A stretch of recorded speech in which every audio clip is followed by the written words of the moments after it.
Good evening. This is Dr. Thomas Klein. I'm coming to you from Raleigh, North Carolina. As mentioned before, I am a specialist in chronic and rare diseases, of which there are 10 million people in the United States with such diseases as CRPS, which is complex regional disease, RDS, which is reflex sympathetic dystrophy, bladders that are inflamed called interstitial cystitis, an extremely painful inflamed spine up and down the spine called adhesive arachnoiditis, pudendal neuritis. These are all rare painful diseases, but they're permanent painful diseases. There's 10 million people. As we know, they're coming under fire. And they're coming under fire because of the belief that more substance makes more addicts. And that is not true, and we've talked about that a lot. The problem is a failure of logic. And we call this logic post hoc ergo propter hoc. This is an official term from, if you take a logics class, or you take a philosophy class, this will be the main thing that you're going to learn. The premise is that's always used in class is the rooster crows before the sun comes up, therefore the rooster causes the sun to come up. So we call these rooster statistics and thinking. The worst one is more substance, more addicts. I made a list, it's kind of depressing really, of four of reasons that people are trying to take your medicines away from you because they believe more substance causes more addiction. And in fact, it's not. The addiction rate today is the same as it was in 1920.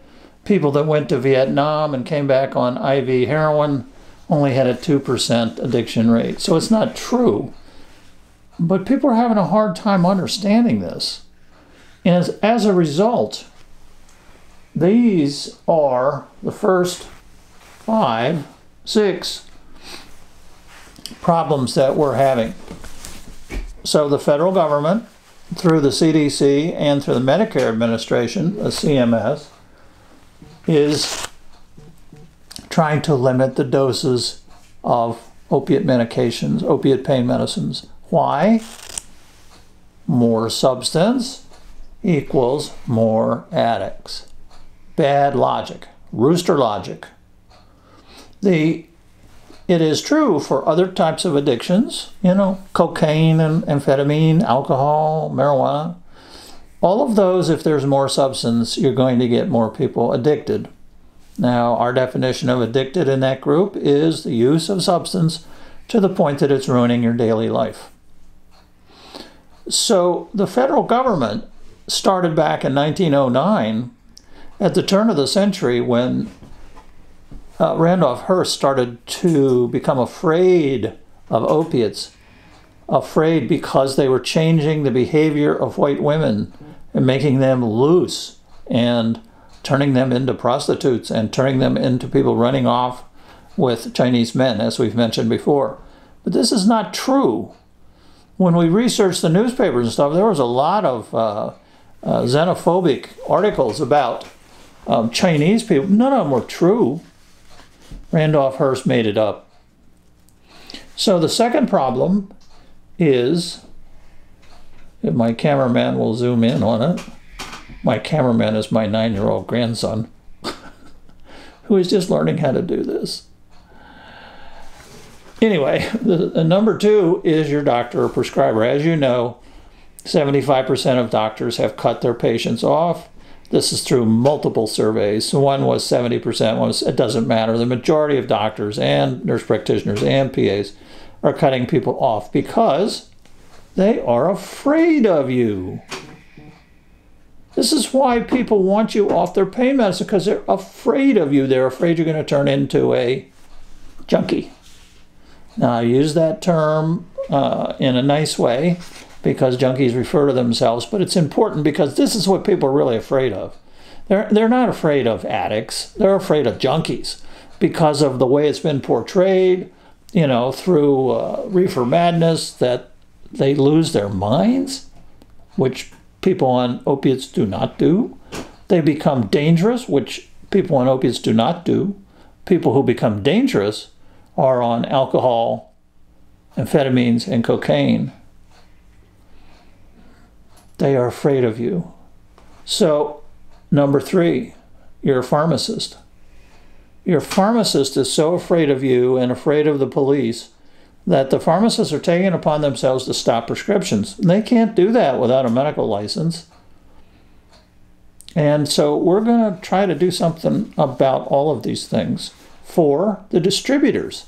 The people who wholesale drugs to the pharmacy are taking it upon themselves to ration the drugs.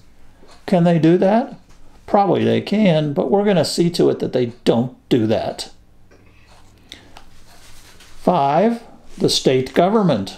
The state government passes laws. They have police squads. They have task force, all to try to get you to stop taking your opiates because they're afraid of you. They're afraid you're going to turn into a dope fiend. Number 6 is, from my cheat sheet here, is your health insurance company. We're going to have something to say about that one of these days. Basically, when you sign up with a health insurance company, you've signed a contract. Contract law begins the minute you put your signature there. And even though they pretend like it's not a contract, it is. And if you're going to sign up for a contract, I don't think anybody should be changing the game during the year that you have the contract. If they say they're going to pay for this drug, then they have to pay for it. Contract. First subject that law students take in law school generally. Contracts. There's a whole science to it, and when an insurance company says, oh, we're not going to fill this, they are breaking their contract with you. So the 7th thing is, we need to flip this over. The 7th problem of people trying to get you off your opiates because they're afraid that you'll turn into a junkie is the U.S. Department of Justice and its police department, the DEA. Right now, doctors are being rounded up and charged. I know a physician up in the Great Lakes area who was the largest prescriber. Big deal. There has to always be a largest prescriber, right? If you're going to make a list, somebody's got to be on there first.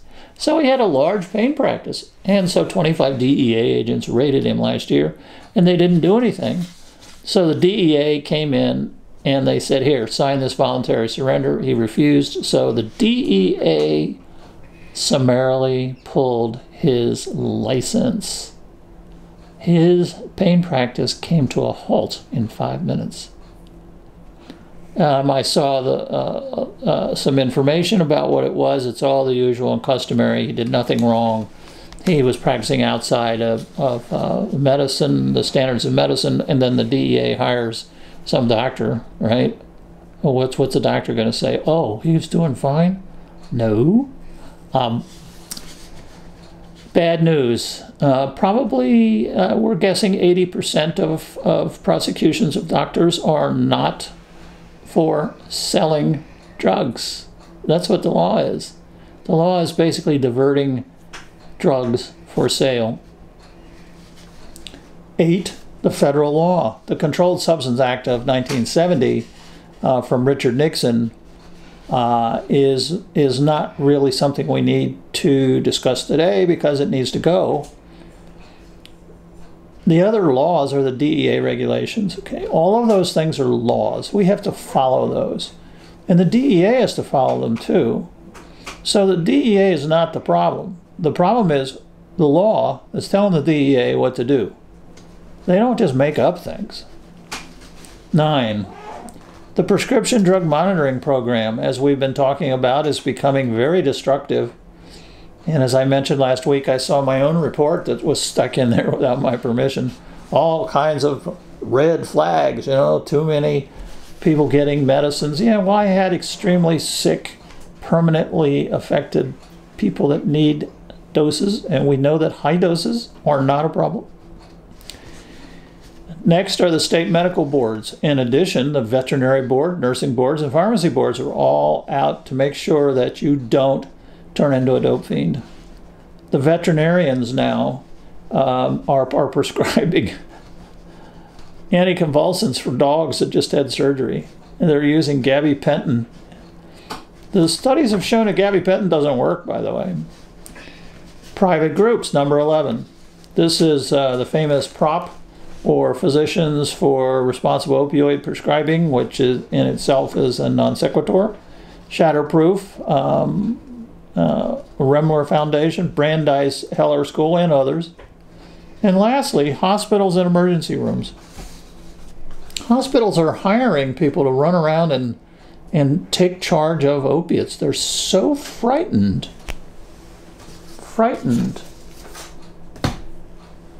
that you, a chronic pain patient, will turn into a dope fiend and kill them. That's what they're afraid of.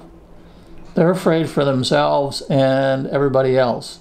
So the hospitals are doing some weird stuff of intervening with other doctors. And this happened at a hospital called Providence Hospital, where a pain management doctor actually came and interfered with the ability to try to have the patient pain controlled. Remember, FDA is in charge. They're the regulatory body. They do not limit the medications. And they don't limit them because they're safe. If they weren't safe, FDA would limit them. Just a few things from the news. There was a fellow named Mr. Prudet who was detained by the police and died of asphyxia. Guess what the death certificate said? Drug overdose. Here's some good news. The Clay County and the DEA got 20 pounds of crystal meth off the streets. That's what they should be doing. Crystal meth changes your personality, can cause you to become psychotic. This is a very, very dangerous drug. In my view, this is 10 times more dangerous to other people than opioids. But it's the opioids that everybody's focused on. They're focused on the wrong drugs. Pharmacies are cutting people off. I told you the story of the fellow who was injured in a parachute accident, then putting him back on his medicines. He was able to get a job, and finally they could have some money in their family after being on Medicaid. Express Scripts, the pharmacy that does mail order, just cut him off without the doctor's prescription. That's illegal. You can't do that. And then here's a note from Dan Laird, a physician out in Nevada, who's also, like myself, pro treatment of pain. Express Scripts is harassing hospice doctors. So you get people that take care of people with the last month of their life, and now they're saying, oh no, we don't want to give them any pain medicine. This is an article about fatal overdoses on the rise in New York City. Heroin overdoses killed 420 people in the city in 2013, the highest in a decade. Part of the problem with increased death rate is the increased reporting. And it has to do with the technicalities of what drugs they put on the death certificate. If they say unspecified, it's not counted. Plus, the overdose deaths are increasing every year, and they've been increasing every year since 1970. Therefore, it's going to be the highest. Like I'm the oldest I've ever been. A new study has shown that multimodal pain management, which is the hot new topic, did not significantly decrease post-operative opioid use. See, they're trying to discourage people from using opioids because they believe the more substance, the more addiction, and it's not true. The DEA is now trying to get into your medical records. They want to look at millions of private files without a warrant, including those of 2 transgender men taking testosterone, which is a controlled substance of all things. So I have a little announcement to make. My group, JATH, J-A-T-H, Educational Consortium, has agreed to become an affiliate of the National Pain Council that's recently been formed by a group of citizens and professionals. So we're going to become the research arm of the NPC, the National Pain Council. It's still in development. The website is still under construction, but I'll have an announcement soon about the goals of the National Pain Council and where you can write and volunteer and donate. But for now, sit tight, and then we'll have the information soon. So that's all for tonight, and good night.